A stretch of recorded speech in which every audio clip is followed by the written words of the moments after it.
Good evening. Welcome to Mishpachah, the Modern Jewish Family. We are one of the newer program series that have joined the network of educational programs which are a benefit for members of Women's League for Conservative Judaism. Our purpose is to explore issues that challenge and affect Jewish families today. It's an opportunity to strengthen bonds with our family through information and insight on topics that families face. I'm Fran Shivitz-Hildebrandt, chair of WLCJ's Mishpachah, as well as the lead for the Inclusion Initiative. I'm the immediate past president of Central Great Lakes Region, sit on the WLCJ board, and am a member of the Torah Fund cabinet. Hillary Rodham Clinton said, "It takes a village to raise a child." This applies to more than one context to this evening. Tonight is our first program, which we would not be presenting if it weren't for a number of individuals who provided support and assistance, both in planning this program and/or assisting in forming our committee. Before I introduce tonight's topic and our guest speaker, Dr. Allison Black, I would like to take a few minutes to thank Ellen Kaner-Bresnick, Julia Loeb, Michelle Sussman, Ariana Burrows, Cynthia Lerner, Linda Abraham Braff, Rabbi Ellen Wolensfield, and Debbie Kaner-Goldich. Your support and assistance have been invaluable, and no words will ever convey my appreciation and thanks. For those who would like to watch our program again or recommend it to their WLCJ friends, we're recording tonight's program. In a few days, the link to the recording will be posted on the WLCJ.org website under the Online Programs tab. Tonight's program will run for about an hour and 15 minutes. Isabel Laksa of Women's League is providing technical support. And thank you, Isabel. I'm not seeing you on the top of my screen, but I know you're there. It's now my pleasure to introduce you to our WLCJ International President, Debbie Kaner-Goldich. Debbie, would you like to take the stage? Thanks, Fran. I want to welcome all of you tonight. The Modern Jewish Family became a Women's League initiative almost 8 years ago, and we have renewed the opportunity to bring that initiative to you. Since 8 years ago, we've offered programming that is relevant to the times we live in. And tonight's conversation related to communication skills to use during difficult times is certainly an appropriate and relevant topic. I want to thank Fran Hildebrandt for serving as Mishpachah chair and for her committee for bringing this program to you tonight. They continue to provide a forum for us to discuss these necessary conversations. Thank you, Fran. Thank you, Debbie. In 2016, Hillary Clinton said, 20 years ago, I wrote a book called It Takes a Village. And a lot of people looked at the title and asked, what the heck do you mean by that? This is what I mean. None of us can raise a family, build a business, heal a community, or lift a country totally alone. We're not going to be building a business or lifting a country tonight, but in our own way, we're going to be looking at raising a family and healing a community as we discuss communication and conflict resolution strategies we can use to improve our communication within our families and with our friends. I'd like to share a little information about Dr. Black. Allison P. Black, PhD, is a licensed psychologist and the director of the Health Psychology Center in Oceanport, New Jersey. Dr. Black works closely with other professionals, including physicians, learning disability specialists, nutritionists, and education professionals in order to provide patients with comprehensive care and meet their individual needs. Dr. Black is also the director of the psychosocial curriculum for the Department of Medicine at Monmouth Medical Center, an affiliate of the Robert Wood Johnson Barnabas Healthcare System. In this role, she's responsible for training medical residents about the psychological effects of chronic and acute illness, how to understand mental illness, break bad news, deal with death and dying, and how to deal empathically with their patients. An accomplished public speaker, she often hosts seminars and presentations for charitable organizations, PTAs, churches, and synagogues. Dr. Black consults with other medical practices and other professional groups and small businesses regarding team building, leadership, and stress management. She also provides individual services to employees in the areas of anger management and executive coaching. She's a member of a variety of different psychological associations, the American Psychological Association, New Jersey Psychological Association, and the Monmouth Ocean County Psychological Association. And she writes a wonderful blog. That's my opinion because I've read it. I found it interesting, informative, insightful on a whole variety of topics. And the website is www.drallisonblack.com. And Ariana has already put it in the chat if you're interested in reading it. She's a member of the Board of Managers for the American Cancer Society Shore region for 15 years, a winner of the American Cancer Society Marie D. Marshall Award for Excellence in Breast Cancer Treatment and Rehabilitation, and she's volunteered at the American Lung Association's Camp for Asthmatic Children.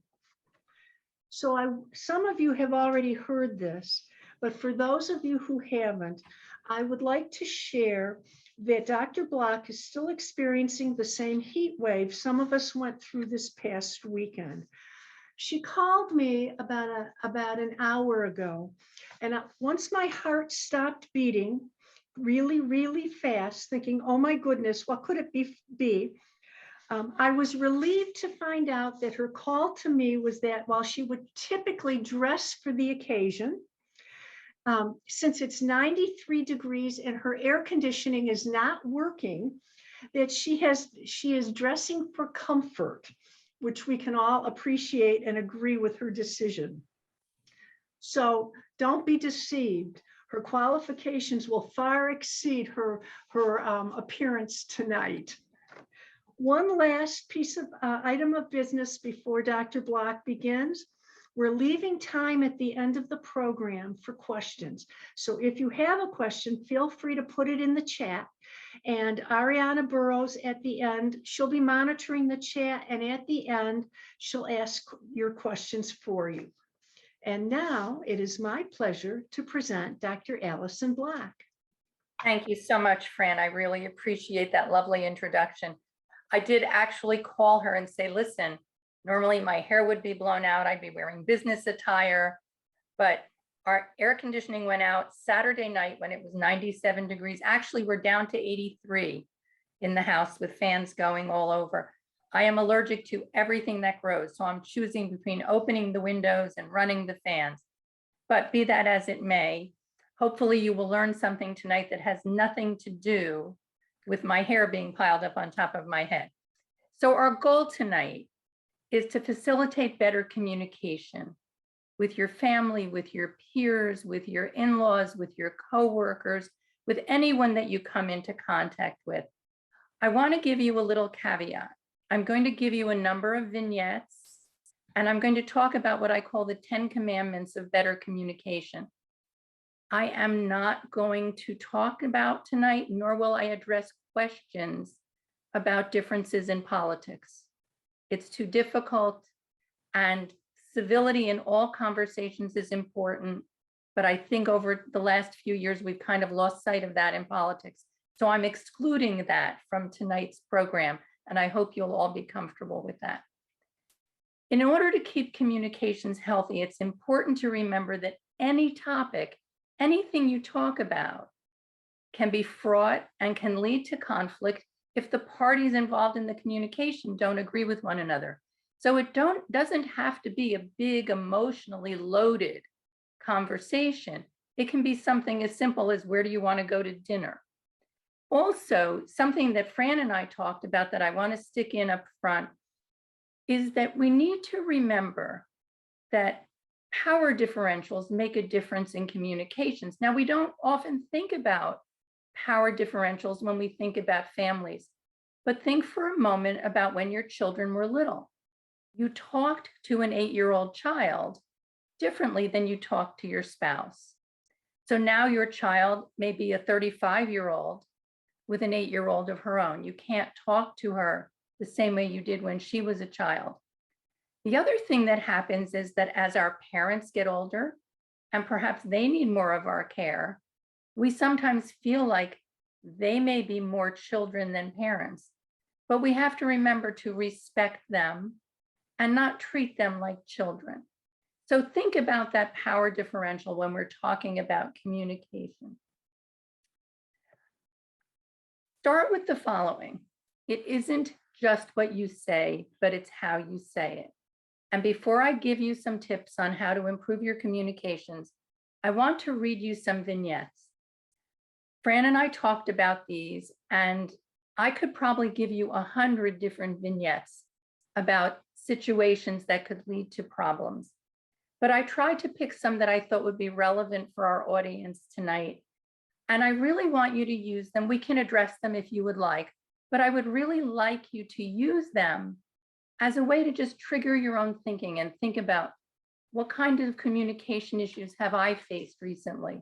Or was there a really serious communication issue that I never resolved? So let me start with a big one. This is a situation in which a mother criticized her daughter in front of other family members because of her weight and what she was wearing. The daughter the next day spoke to her mother about how she felt, which of course was embarrassed and upset. And her mother said to her, "I say those things because I love you and because I care about you." The daughter then went on to say, "I think that kind of love is toxic. And if you don't change, I don't know if I can continue to have a relationship with you." At which point the parent says, "I'm too old and I can't change." And the daughter threatens to cut off the relationship. So I thought I'd start with a real whopper. There are a couple of places in there where you really have problems in the communication. Here are some others. Grandma and grandpa babysit little Susie, and Susie's mom specifically asks them not to give Susie cookies or candy. Mom comes home from work and finds out that her rules have been ignored. She's angry. Grandma says, "Well, I fed you cookies and candy and you turned out okay." Another interesting example. You've been divorced for 15 years, but you still badmouth your ex, your daughter's father, in front of your daughter. She becomes upset and asks you to stop. This pattern plays out again and again, causing fights between you and your daughter. Here's a simple one. I think it's probably happened to all of us. Your husband forgets or ignores a milestone birthday or an anniversary. In and of itself, maybe not a terrible thing, but how do you handle it? Your son or daughter's in-laws have very codified rituals around the holidays, and you feel like you can't make your voice heard about how you would like to celebrate the holidays with your children. That's not a conflict. It's an area where you feel that you can't express what you need or you can't do it comfortably. A long-term friend pulls away from you and you're not sure why. She keeps rejecting your invitations and you have to make a decision about trying to resolve the problem or whether to just let the friendship go. An adult child is critical of your spouse to the point that your spouse is in tears. When you try to intervene, your adult child yells at you and calls you names. How do you handle that? So those are only 8 vignettes. I've got a few more. We can talk about them later. But why don't I get started talking about what I think of as the 10 Commandments? The first one, the one I call Commandment 1. really can be reframed as saying, think before you speak. Before you engage in any communication, try to address individually within yourself the emotion that you are feeling. For example, you can feel angry, but you don't want to behave angrily. You don't want to speak angrily. Don't just ask yourself how you're feeling. Feeling is important, and we live in a very feeling-oriented society. But I also want you to ask yourself what you're thinking. Why do I want you to do that? I'm a cognitive behavioral psychologist, and we believe, and neurologically it's been shown, that thoughts cause the feelings. So let me give you an example that may have nothing to do with any of you. Imagine that you're walking down the street and an acquaintance, not a friend, is walking toward you. And as she approaches, she puts her head down and she passes by without saying hello. And you say to yourself or think, oh, that poor girl, she probably forgot my name and she was too embarrassed to say hello. And you feel sorry for her. That's what your feeling is. That's scenario one. Keep that one in mind. Now let's look at scenario two. You're walking down the street, an acquaintance comes toward you. She turns her head to the side and passes by without saying hello. And you say to yourself, that snob, she couldn't be bothered saying hello to me. And you feel angry and hurt. Most people come into therapy or enter a situation in which they blame the situation for the way that they feel. An acquaintance walked past me on the street and it really upset me that she didn't say hello. But if you think about those two scenarios, they were identical. What was different? What was different was the way you interpreted them. Our thoughts are the way we interpret situations in our life. So for Commandment 1, while I want you to think about how you're feeling, I also want you to think about, what are you thinking? When you think about the situation you want to talk about, what are your thoughts? Be aware of those because they are going to guide how you feel. And by the way, you can't change how you feel. If you're carrying around all these negative thoughts, you have to change the thoughts in order to change the feelings. So that's Commandment 1. I want you to engage in some self-reflection. Where do you think these thoughts and feelings are coming from? And work really hard not to blame them on the situation that triggered them, as in the example that I gave you. Commandment 2 is more simple. Make a commitment to use neutral words and avoid negative labels. Don't use judgmental phrases like, you made a total lack of effort, or you were thoughtless as usual. Words like that attack and undermine the other person's sense of self-worth. You also want to avoid labels. People have a tendency, they want to label things and put them in pigeonholes. So we want you to avoid words that condemn someone else's identity. Words like, you're crazy, you're selfish, you're lazy, you're useless. It's very important to make that commitment to keep your words neutral and appropriate. I also want to remind you to try not to use what I call dichotomous words. Dichotomous words, according to Aaron Beck, who's actually the father of cognitive behavioral therapy, really more of cognitive therapy, says that dichotomous words are the words and kind of thinking that can even lead to depression. But they are words, black and white words, always, never, okay? Those are black and white words. When you say to someone, you always do that, or you never do that, it's very often true that that's not the case. There's probably once that they did something different. So you want to avoid words like always, never, good, bad, right, wrong, etc. Stay away from those. So that was Commandment 2, neutral words, avoiding negative labels, and trying not to use dichotomous words. Commandment 3 is something that I think everyone needs to know because the opposite of it comes up all the time.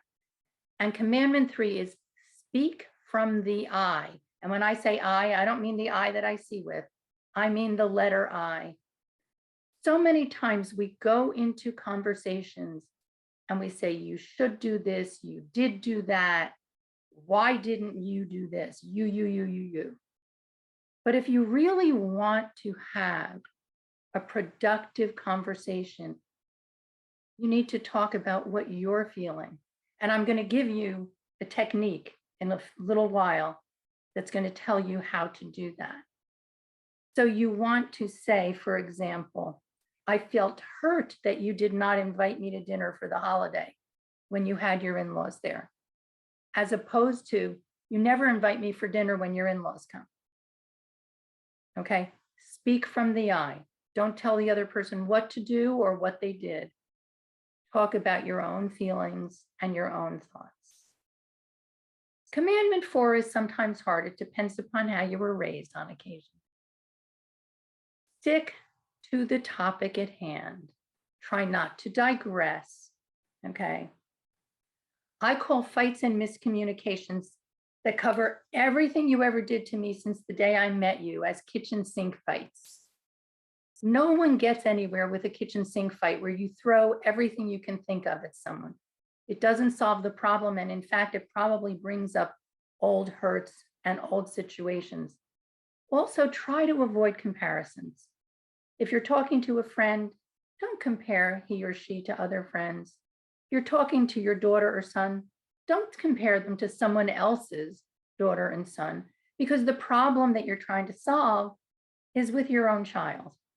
So avoid comparisons and avoid old history. Stick with what the issue is right now. I will admit that it can be part of a larger pattern of things, but we don't often solve things by taking the entire topic at once.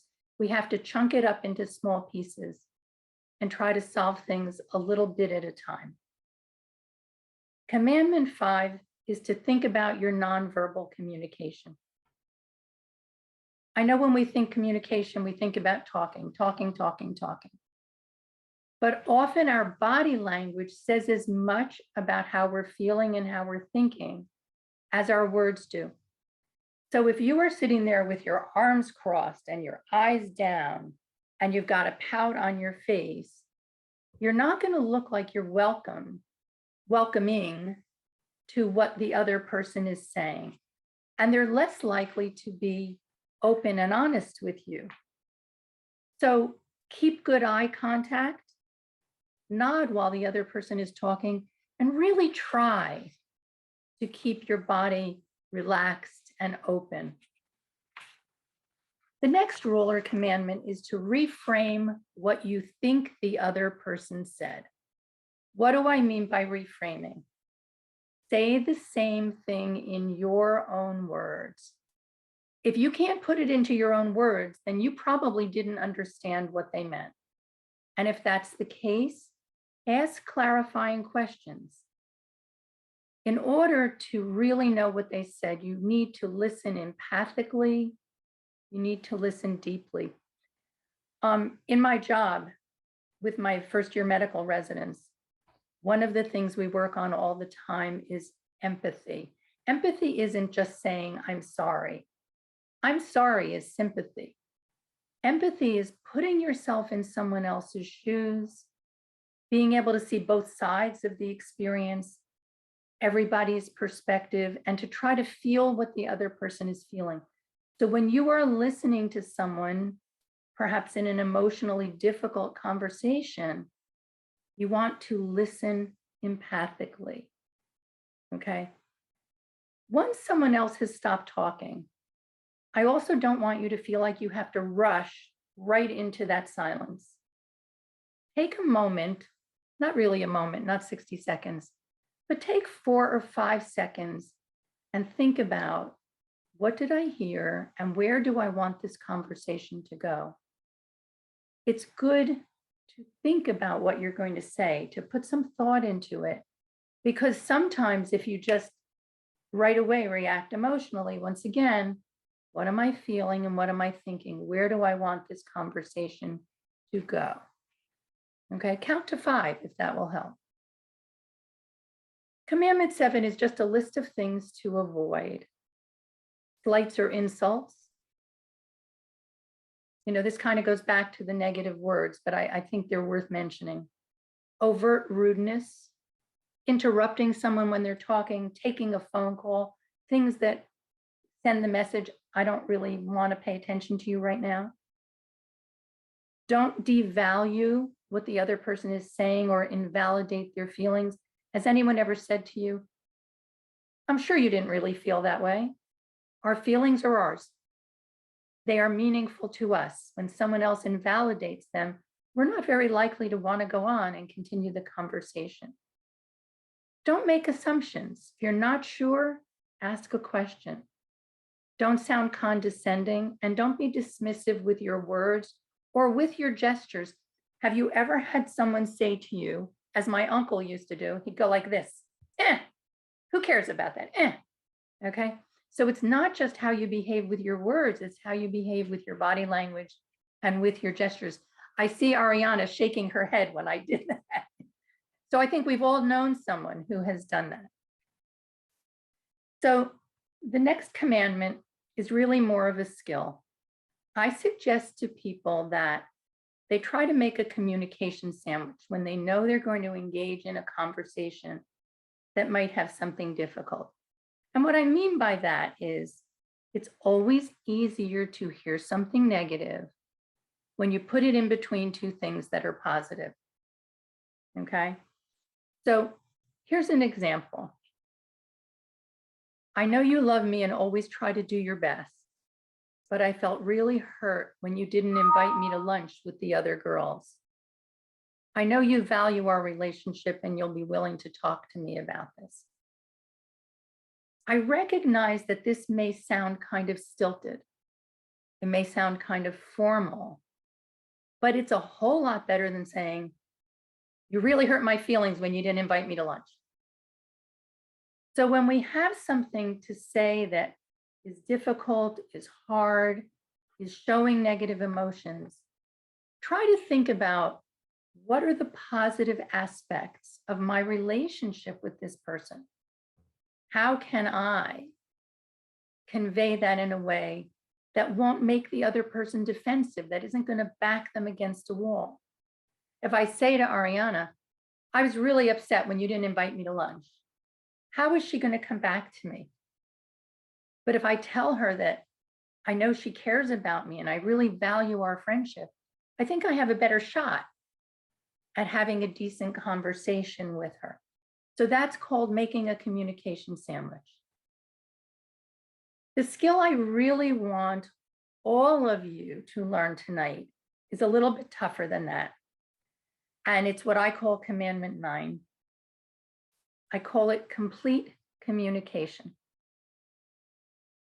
So I'm going to use my husband and I as an example. And I have something important to talk to him about. I've been working all day. We've had dinner, but didn't seem like the right time to talk about it. And now he's watching a Yankees game. Okay, which in our household during baseball season happens very often. Okay. And I say to him, honey, and I don't get any answer. I walk over to where he is just in case he didn't hear me. Honey, I need to tell you something. I don't get an answer. And then I go, you and your darn Yankees, you never listen to anything I say. Well, number one, he's going to be pissed off that I interrupted his Yankees game. Number two, I've now backed him against a wall because I used a dichotomous word. You never listen to anything I say. And I've put him on the spot. We both know that that's not true, that he never listens to me. So what I really want to do is use something that we call complete communication. And I may have to wait to do it until a commercial, but it's still important to learn. There are 4 steps to complete communication. And these are worth writing down. The first is the situation. What's the trigger? What was happening? Okay. I'm going to go through the 4 steps and then I'm going to come back and do them for you. The second is, what am I feeling? And I want to express that feeling using the word I, not you ignored me, but what am I feeling? The hardest part of complete communication is, what am I thinking? We are very focused on how we feel, and our thoughts fly through our brain at warp speed, and we often don't pay attention to them, even though they cause the way we feel. So sometimes we have to dig a little deep to say, what am I feeling? What am I thinking? Excuse me. So that's the third one. What am I thinking? And the final step in complete communication is what we call the action step. Why are you bothering to have this conversation? What is it that you want?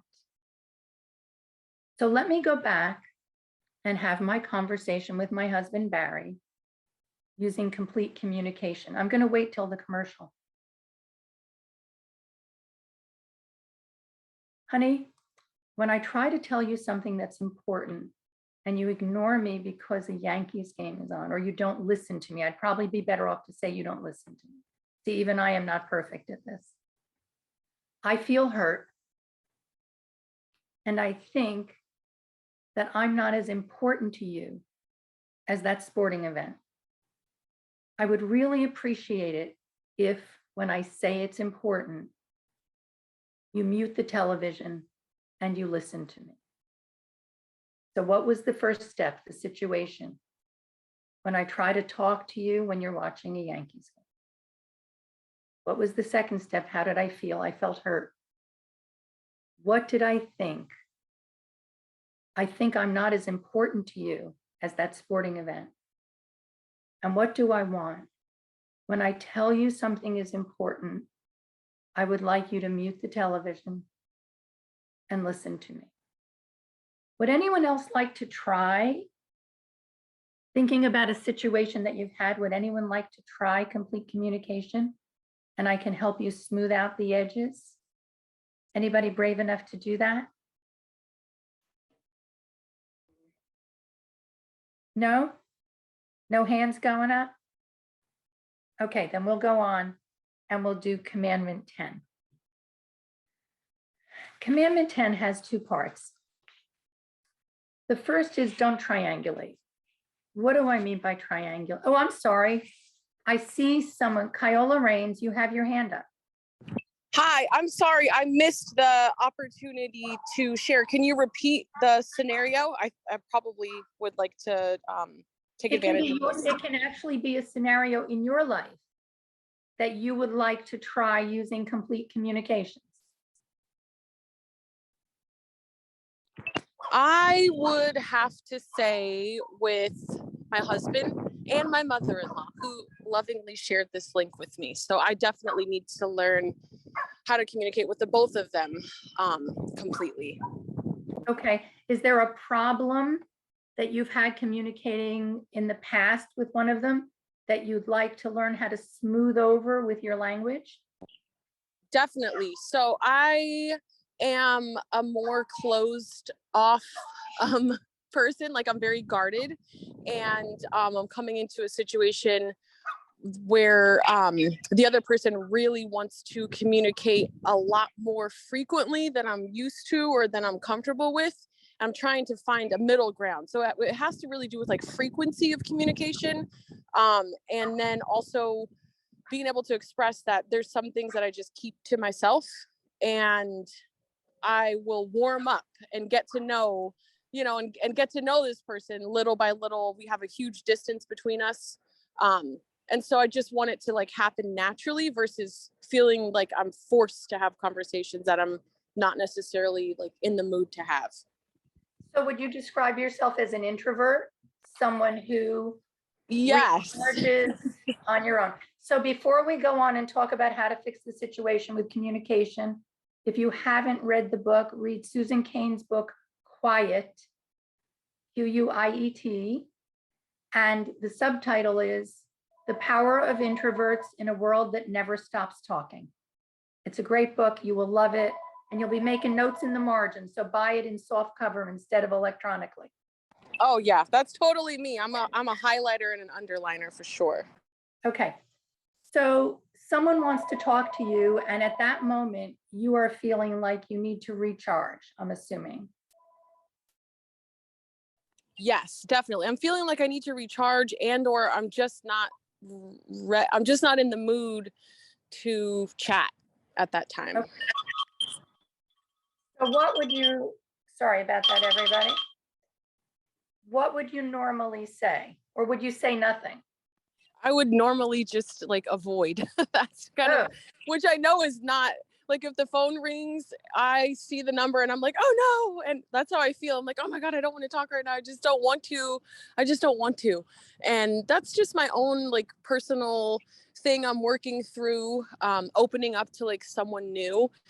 And the interesting thing is like, I'm very vocal in career wise, like coaching and speaking, and I can make videos and lead discussions. But as soon as the clock goes off and I can go back into my little, safe space, that's what I like to do. So yeah, it's a little bit of both. Like I don't feel like it, or I just don't have the energy at the time for the style of communication that is being given to me or offered to me. Well, we can't do it with somebody when you don't answer the phone, but let's imagine that you are in the same place and someone, let's say your mother-in-law decides she wants to chat with you and you've just come home from work. So what would you say to her? Would you just walk out of the room? I would say, so in this situation, it would still be more than likely over the phone, just because I'm in California and they're on the other coast, on the East Okay, Coast. then let's use your husband. I would say, can you give me a few minutes to regroup, or can we talk about this later? Okay, so you're basically handling it okay. I think in this case, I would use a communication sandwich. I love you and I appreciate the things you have to say, but I really need some time to regroup. Can you give me a few minutes? It sounds like you're handling it pretty well. And then say something nice at the end, like what would be comfortable for you? Would 10 minutes be good? Or ask if it's urgent. Is it something that's urgent? In which case you have to get past your reluctance and open yourself up to that communication.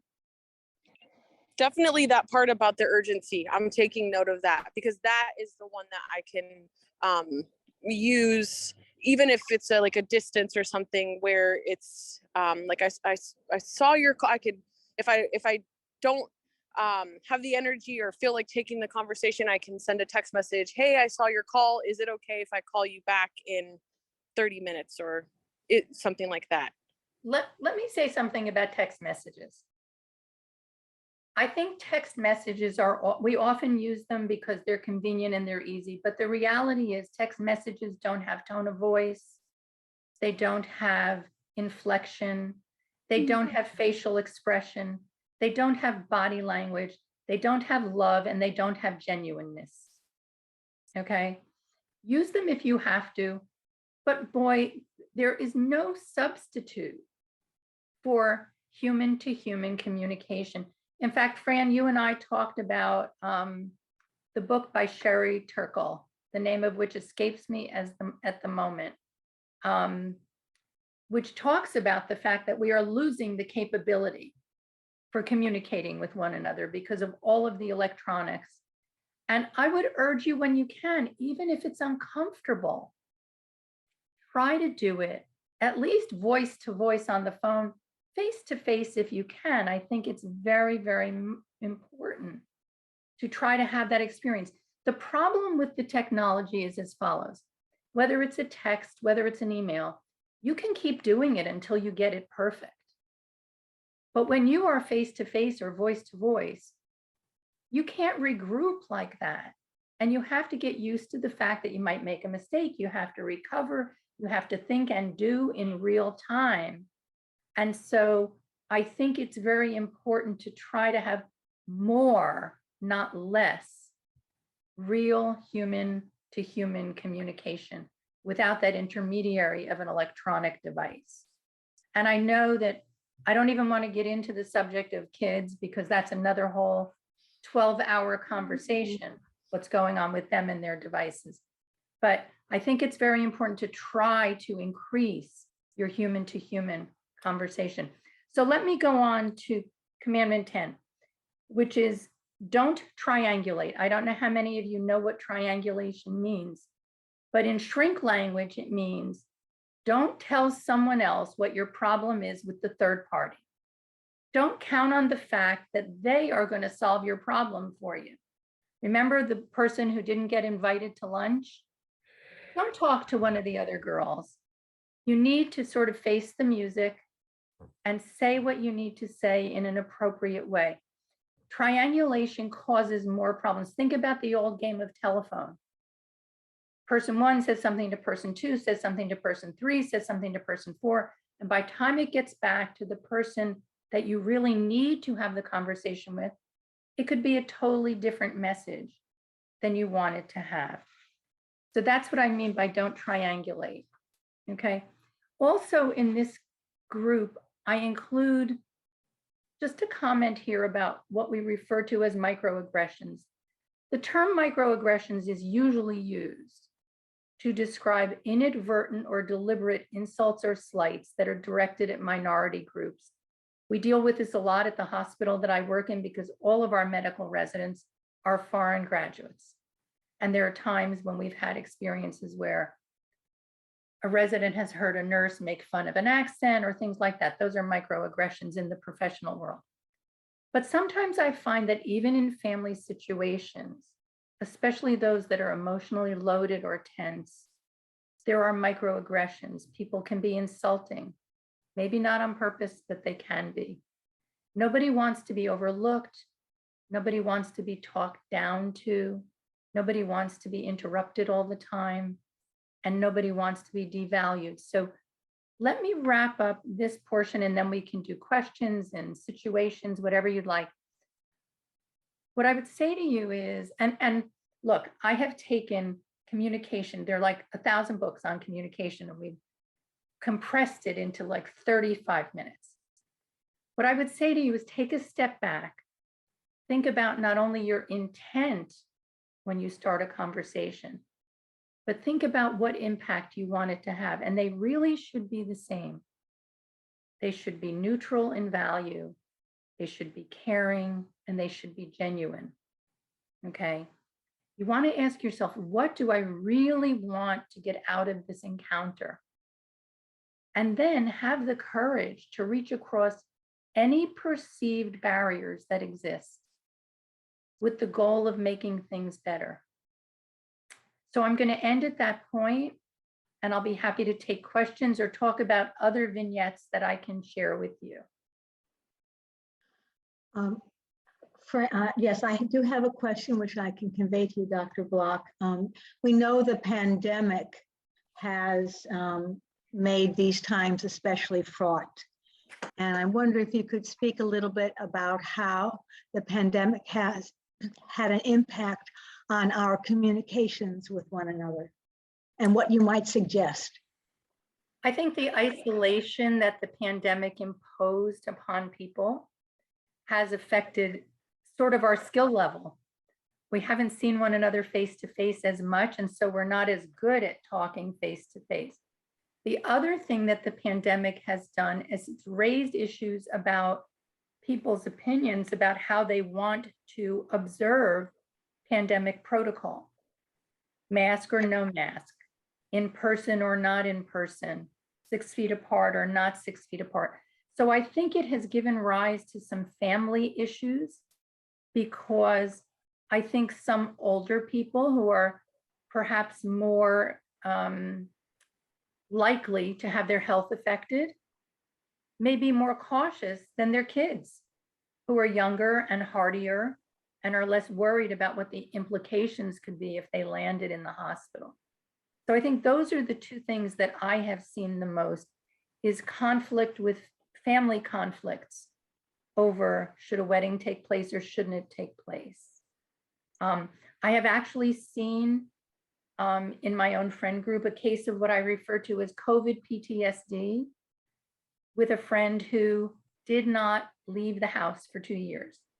Even when we were able to sit outside and could sit 6 feet apart or 10 feet apart, that friend was uncomfortable. And so the relationship with that friend, I think, took a hit not deliberately, but just because we didn't have any face-to-face contact at all, other than sometimes on Zoom, which was a little bit artificial because we used to spend a lot of time together. So I think it gives rise to differences of opinion. I think we are less adept at speaking to one another face-to-face in general, and COVID made it worse. And then deciding, how are you going to take those first steps? What are you going to do now that things are opening up? And what are you doing in terms of how much attention you're paying to all the different Omicron variants? I hope that answers your question, Ariana. I was conveying a question from that came from the chat, so I hope that was helpful for the questioner. Taking up the topic of the giving sugary treats to grandchildren. I am wondering if it would make a difference whether the babysitting happened in your own home or in their parents' home, whether whose rules do you have to follow? I think that what I would tell you as a psychologist is that you follow the parents' rules. Doesn't matter where the location is. Now, you certainly, if you're the grandparent, would have the right to say, I don't keep sugar-free cookies in my house. Would you like to drop some off when you drop off the kids? You could do that. But just because you're in a different place doesn't mean that you get to ignore the guidelines that your child has set for their children. And I think that gets to another issue. I think it's very hard sometimes for an older generation to accept that the next generation down has rejected their values or their rules or their habits or their behavior. And so that's when I talk about thinking about what's bothering you before you have the conversation. Is that part of the thing that's bothering you? You know, I did feed you cookies and candy and you turned out fine. You know, why are you changing the rules? You know, is it because you don't respect me? Or you don't respect the way I raised you, or you don't like the way I raised you? So I think it's important to think about that before you have the conversation. I have a couple of other questions. What do you do when your adult child speaks to you in a way that seems toxic sometimes or micromanaging you? I think two different questions actually sort of rolled into one there. I don't know who the question was, but toxic, what seems toxic to one person may not seem toxic to another. So I think the point is that whatever is being said is creating discomfort. And so what I would say to that person is think about complete communication. And what would you say to your parent? Is it the words? Is it the tone of voice? What would you refer to? Mom, when you speak to me in that tone of voice, I feel uncomfortable because I think that you're speaking to me as if I'm still a child. Please be aware of your tone when you talk to me. And not be demeaning. Well, you can't say not be demeaning, because that means you're telling the other person that they're being demeaning. How about saying how you feel? I think you are not respecting me as an adult, would be a better thing to say than and not be demeaning. I think that's a subtle difference, but I think it's an important, I don't know whose question this was, but I think that's a subtle, you know, you said, and not be demeaning. What caused you to feel you were being demeaned? Was it the words? Was it the tone? And that's what you have to build in to step one of complete communication. Another questioner said that her son accuses her of micromanaging him, and she thinks that she's giving a suggestion that he might not have thought of. How old is the son?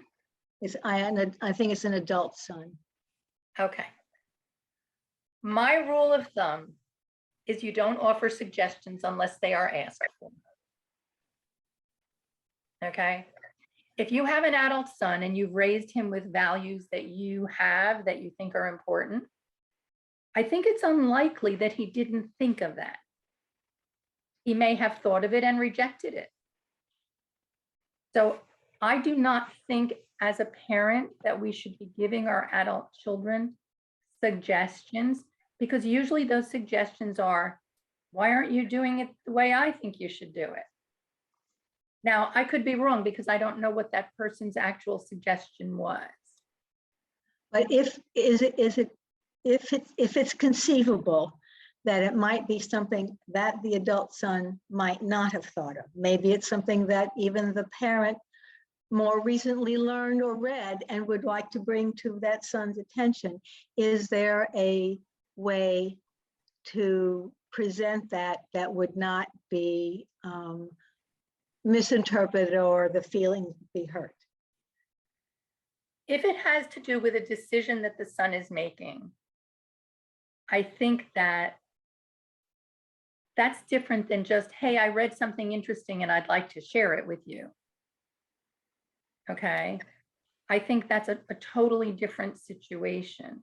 And I guess I would ask the parent, why do you think the son doesn't know that? Why wouldn't he have access to the same knowledge?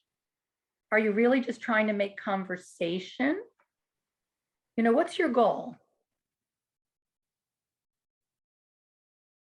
And please let the person respond if they want to, because I'm sort of, it's very easy sitting out here in left field to say this is what I would do.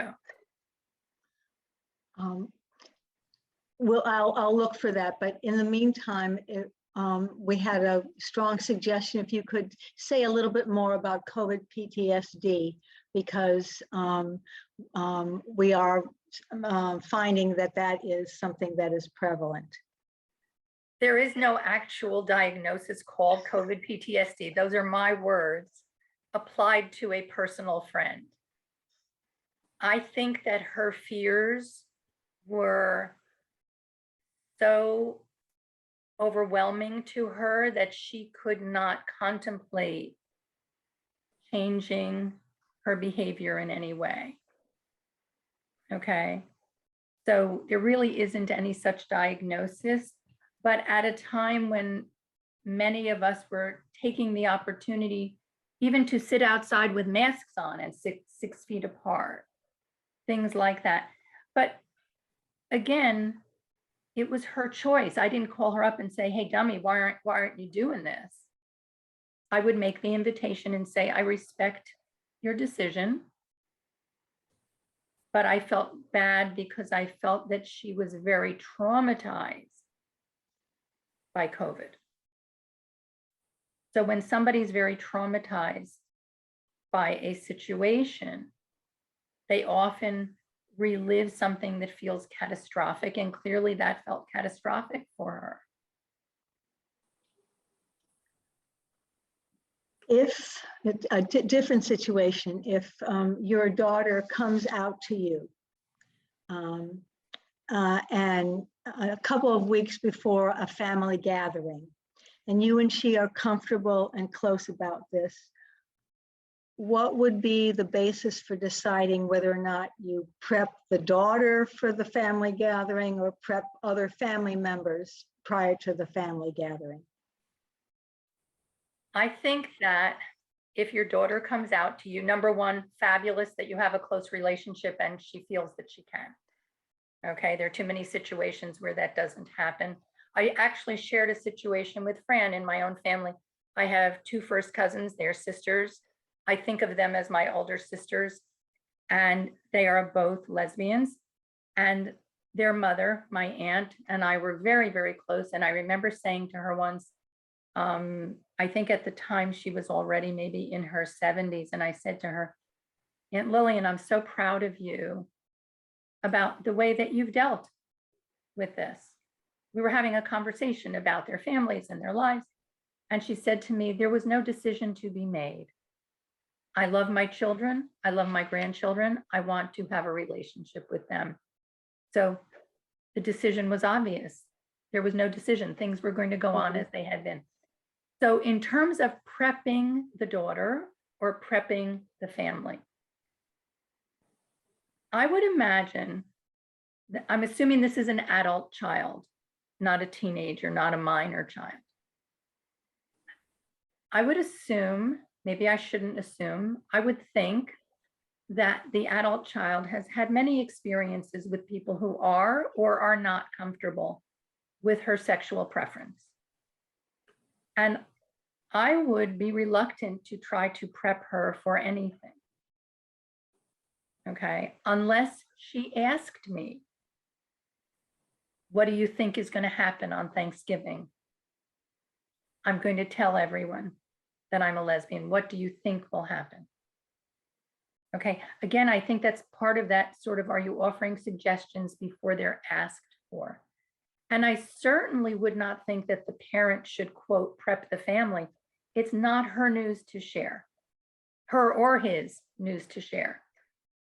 It's the daughter's news to share and her choice. She may come out to mom and may not come out to other people in the family, depending upon where she is in her own experience. That makes sense. People really have found that these were really very, very helpful. If they had known some of these issues and communication tools before, it was a great review.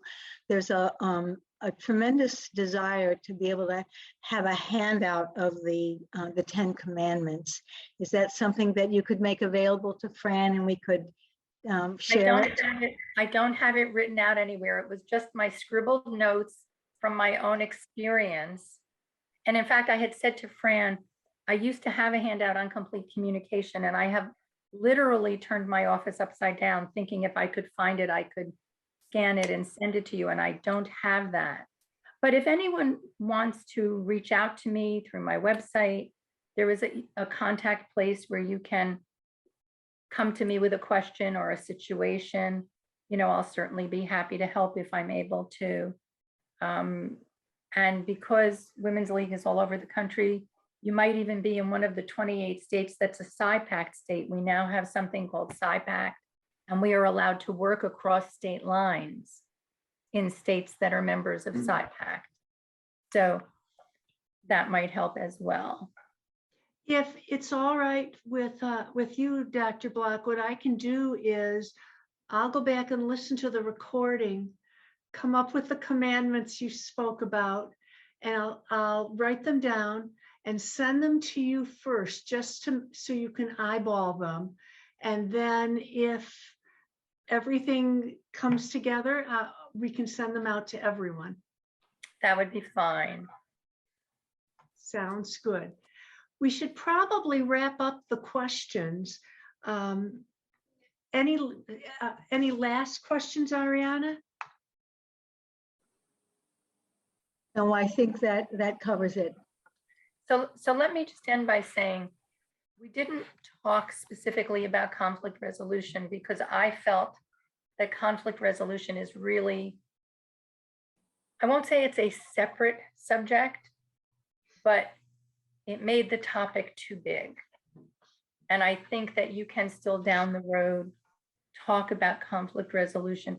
Conflict resolutions, I generally think of in a different way. I think of, what do you do in a family business where the son feels like the dad doesn't listen to him? You know, what do you do if a child has cut a family off? I think of that as more serious situations. But communication itself, what I would say to you as you practice these things, and I tell this to my clients, if you're planning to have a conversation and you anticipate that it will be difficult, while you're driving in the car, say it out loud. See how it sounds to your own ears. You might decide to change the words a little bit. Work on your tone of voice. So it's not something where you can just read a set of rules and then run off and do it. It really takes a lot of practice. And the part of complete communication that takes the most practice is trying to suss out, what are you thinking? the thought that you may have around an encounter, around a feeling, may just be the tip of the iceberg, and there may be a whole pattern of thoughts that are part of what's bothering you. So that's the place where we do the most work when people are having communication problems. I see a hand from Esther Schulman. Yes. Yes. Yes, thank you so much. So valuable. Something that has helped me over the years, that if I'm feeling terribly upset and I know I need to get myself under control before I address anyone, I think, how would I want that person to talk to me? Absolutely. Do unto others. That's what I'm always thinking about. What words would I want to hear? What tone of voice? And that tempers it for me. And I what think you're really saying is that you stop and think.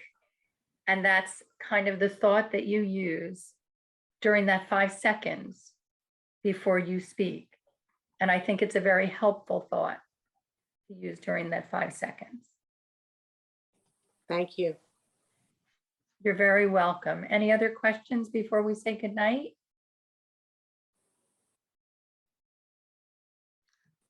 Well, thank you, Dr. Block. Your ideas were not just thought-provoking, but hopeful. And I can say to you, I won't try to speak for our listening audience, but I can tell you on a personal basis that what you have said has been very insightful and informative. And every time I've had a conversation with you, I've come away with a new idea or thought about something. And this came through in the chat, that some of the information we have that you shared, we know, but we're hearing it through a different set of ears, and we're viewing it through a whole different lens, and that's been really, really helpful. Thank you. You're very welcome. It's been my pleasure. We've had some great questions, and before we leave, I would like to invite Rabbi Ellen to speak with us for a few minutes. Rabbi Ellen? Okay, I'm unmuted. Thank you so much, Dr. Block, for speaking to us this evening. I don't have time to write up my notes, but I took copious notes. So Fran, if you want me to scan them to you, I'll send them to you. Yes, And, please. But I took copious notes out. So Dr. Block, thank you very much. Fran, thank you for organizing. Ariana, you do a great job going through the Q&A. So thank you. So I always try to frame whatever I'm doing in the Parsha of the week, the Torah reading of the week. And it was like very simple to think about it this week for me, because we finished the book of Vayikra this week, the book of Leviticus, with Parashat Bechukotai. And if you have to look at what the entire book of Leviticus is about, it's Sefer Kohanim, or Torah Kohanim. It's the instructions for the priests. The priests are bringing the holiness into the community, the sacrifices, you might say. And what does most of the book of Leviticus have to do with? The rules of how we can be kadosh, how we can be holy. One of the pinnacles, two of the phrases, one came up this evening already, V'ahavta l'reacha kamocha, love your neighbor as yourself, that is in Parshat Kedoshim, the Torah reading of Kedoshim, where God says to us, Kedoshim tihiyu, ki ani kadosh. You shall be holy because I am holy. We're sacred people because God is sacred. So think back to Bereshit, to the book of Genesis, the first Torah portion of the book. It tells us that God created all people, B'Tselem Elohim, that we were created in the image of God. Now, if we communicated with each other as if we're realizing that everyone is God, can you imagine what the world would be like? At least I would think that if I had the opportunity to meet God, I would be on my best behavior. I would speak better than I could ever speak. I would use the 2 ears that God gave me and my one mouth to listen a lot and to speak little. If I was meeting God. And you know what? I think I met God today, and I haven't lost my mind. Because when I went into the office today and I spoke with all of our staff, to Razel and to Isabel and to Karen and to the mover and to Debbie and everyone I interacted with, that was God. Now think about that. If every interaction we have, every conversation we have, it's as if we're talking to God. And then we could truly do what this Torah reading and all the entire book of Vayikra, the entire book of Leviticus says, that we should be holy and sacred. So Dr. Block, thank you for giving us the tools this evening to create a holy community and holy conversations with each other. Toda rabah. Thank you, Rabbi Ellen. Beautiful. Thank you, Rabbi. And yes, I would really love your notes. That would be fabulous. In the meantime, I'd like to again thank Dr. Block for her thoughtful presentation. I learned a tremendous amount. Know everyone else did too. And I'd like to thank our Women's League leadership who were here, Debbie and Rabbi Ellen, and I saw lots of names, on the participation list. I'd like to thank Isabel, my committee, and I'd also really like to thank you, our audience, for attending tonight's presentation and looking forward to seeing you the next time. Take care, everyone, and good night.